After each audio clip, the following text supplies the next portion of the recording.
when you talk about planting trees, that's just the 20%. That's the offsetting portion. Is that right? So that's right. So this is only, so we still need to do other things, and so you had capturing as a major part. And is this decarbonisation at source as one of the options? Is. Yeah. It's not today's decarbonisation at source. I mean the way the numbers currently look is, current CCS, you're mainly using the amine process.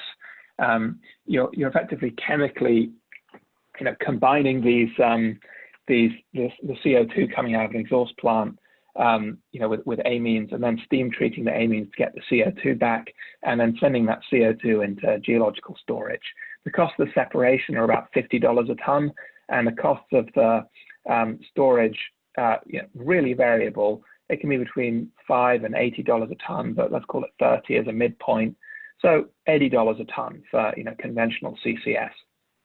We'll do some of this in our mix, but I'm more excited by some of the next generation technologies coming through.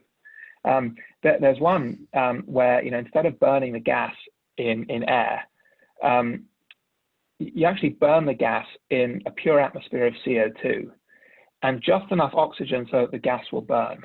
And you think about what that means. It means that the gas coming out of the reactor here, it's not nitrogen from air plus CO2 that you have to separate out. It's just pure CO2.